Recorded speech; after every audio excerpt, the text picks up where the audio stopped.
I'm 25 and am having a micro wedding. My dad's 43 and this woman's at least in her 50s. My dad and this woman have been together like 3 to 4 years at this point. I've never met her as they live on the opposite side of the country. I've had about 3 to 4 conversations with her over the phone and grow more annoyed every time. The first one was when I cut my mom off after a bad blow-up. Going on and on about I'm young and I'll come around and she's my mom still, etc, etc, etc. The second was last summer. I was 8 months pregnant and my car was impounded BC of the insurance company. It was resolved. I called to let my dad know, not her, and she kept going in circles repeating that we need to get it cause it accrues fees. I had a minor snap then. I don't appreciate being talked to like I'm stupid and 15. I was telling him that BC of the insurance company our truck got towed and was in impound, and they were in the process of getting it out. She chimes in, he had me on speaker, and repeatedly said in a tizzy, get that car out. You need it, it's accrues fees, the longer it's there the more it is.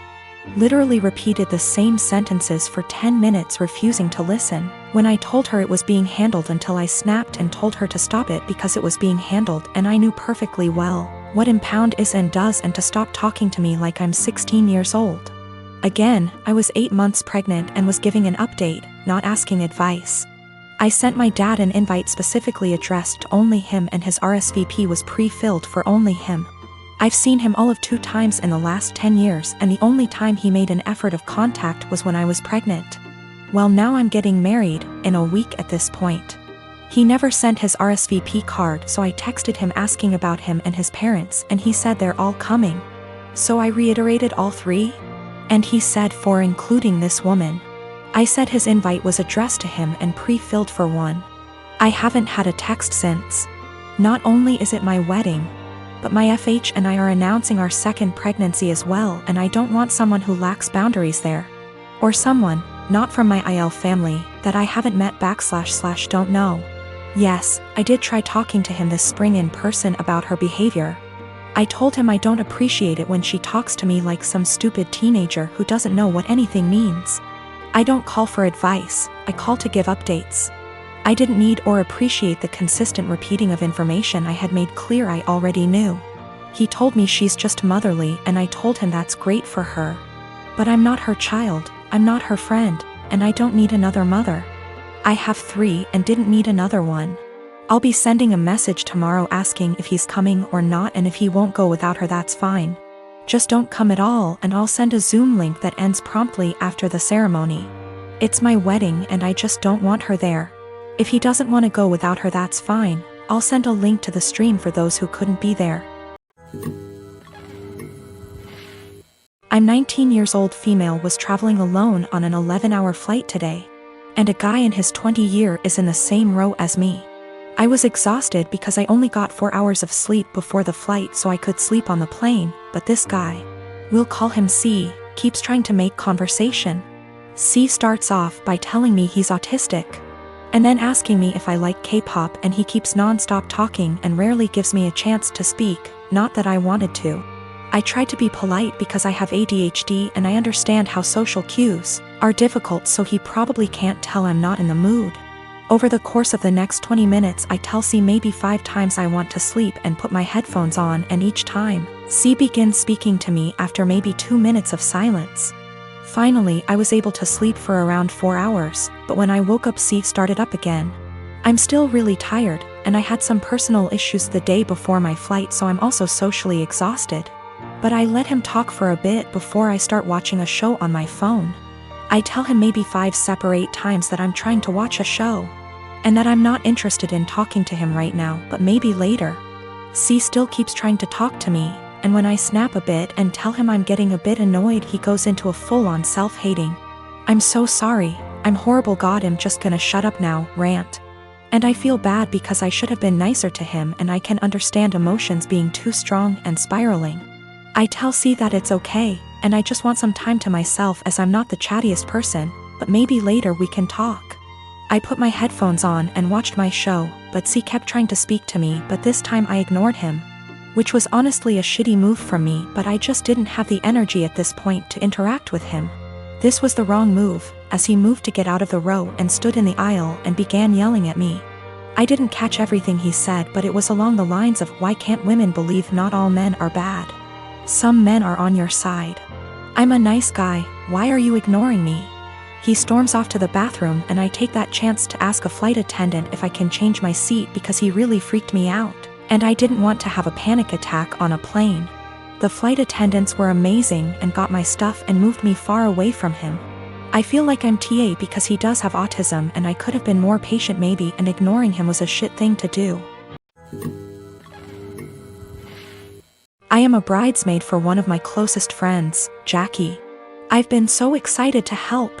I was in charge of the bridal shower, the games, decorations, menu. I left the guest list to Jackie's sister. Due to religious reasons, I wear a headscarf. I love and am proud of it.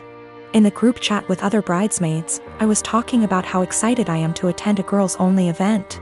I recently dyed my hair and wanted to show it off. I even paid extra to ask for a girls-only staff that day. Day of, as guests arrive, I realize that one of them is Tori. I know Tori as a family friend of Jackie's, but the few times I met her, it was before her transition to female. I was aware of it but unaware she was coming to the shower. I don't mind at all OFC and she's a lovely person, but I decided to keep my scarf on.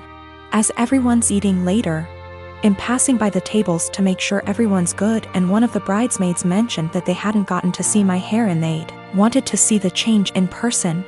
I tried to dismiss it at first or say, oh, I'll show you later. But the other girls at the table got curious. I got uncomfortable and I just said, oh, I'm actually not really comfortable taking it off right now. When pressed as to why, I said there's guests I don't feel comfortable taking it off in front of. There was a collective "oh," and I thought, cool, that's over. But one girl got aggressive and asked if I'm referring to Tori. She's loud and other tables turned to look. I don't answer. The girl asks if I wear one around men, so I say yes. She says there's no men here, so clearly you should take it off. I tell her again that I'm keeping it on. Another bridesmaid defends me and tell the girl to chill out. Tori comes over and says me not taking it off is a slap in the face to her identity. I'm just shocked and had no clue what to do.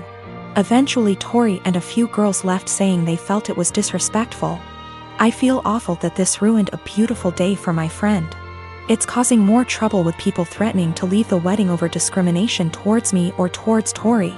I don't think I was in the wrong. Just as Tori can be Tori, I can be me. I feel like it would be the equivalent of me making Tori or someone else adjust for me. I feel like we should just accept and respect each other, rather than be woke one-sided. My question is more about being honest as to why I couldn't. Jackie is on my side, but Jackie's sister is giving her hell for it, saying she purposely left out that detail in the guest list to test me. Jackie says I should have brushed it off and said I was having a bad hair day or avoided giving an answer. I didn't ever mention Taurus' name in my answer, and I don't think my answer was rude. But seeing how much stress it's causing him, thinking I should have made up a lie? When I said no, Tori and a few others pushed it, and Tori gave the ultimatum that I have to take it off as a sign of respect or they would leave. I said no. They ridiculed me, my faith, and even the bride and others for defending me. They were blatantly hateful towards my religion, and Jackie's sister purposely arranged for this to happen. For the religious standpoint, I am not aware of where she is in transitioning or what her sexual preferences are.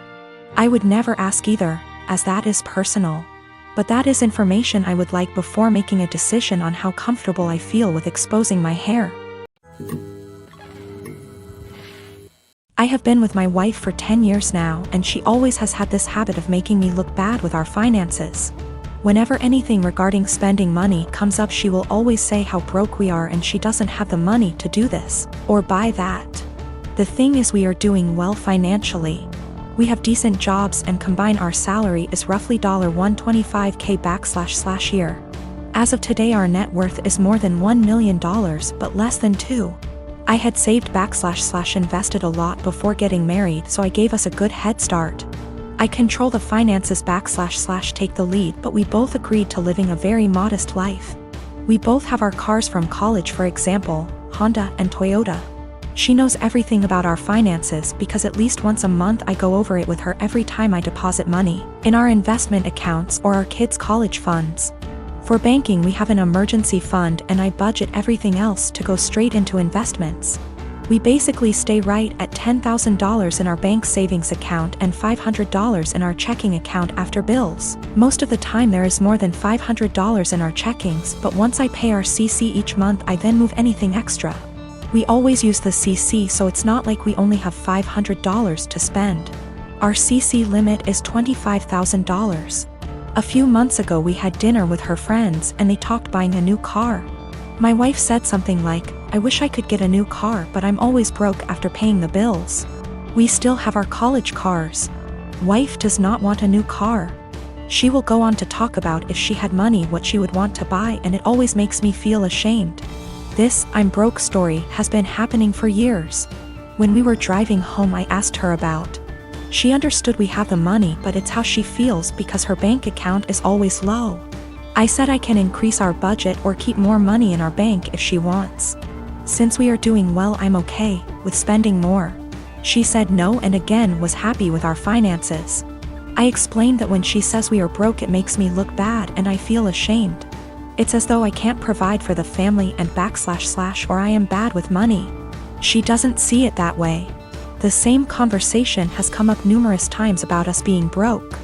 Recently, I reminded her numerous times it makes me feel and look bad in front of friends and family. I told her if she keeps saying stuff like that I will reveal that we are doing well with money. I gave her a few reminders I'd eventually do this, but she kept going with the "I'm broke" story. At a dinner with her sister and parents the same "I'm broke" story came up. I piped in and said, "It's weird to hear a millionaire say they are broke." My wife said, "I'm not though." And I quickly say, "We are millionaires and you know that. We go over our finances every month." Well, the "I'm broke" story stopped after that and the night went on as usual. A little later the same thing happens with her friends and I use the same line. Now my wife is mad at me for using that line and revealing roughly how much money we have. She said it seems like I'm gloating. I say it's better than making me look like I'm running us into the ground financially. I'm pretty open to us spending money and I don't restrict her spending. She has the CC to spend money monthly. Most of the month we have far more than $500 in our checking, but I move anything above to our investments. Once I pay the CC every month, I know I won't have any big expenses then. If I do, we have the CC limit and the $10,000 emergency cash. We live on a really cheap area and had a low cost of living. We never felt RHE need to upgrade until we wanted to start having kids. I didn't have to change our lifestyle much to save a lot. My job is in demand and pays well because nobody wants to live out in my area. So after expenses I take home a lot more than I would living in a major city.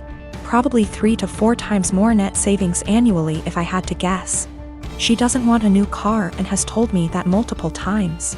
She doesn't like driving and feels comfortable with her current car. She doesn't know what she wants to do when she retires. I know I'll be golfing, games, and eating edibles most days. I don't do any of this much now because we have kids and they will be my focus for a long time.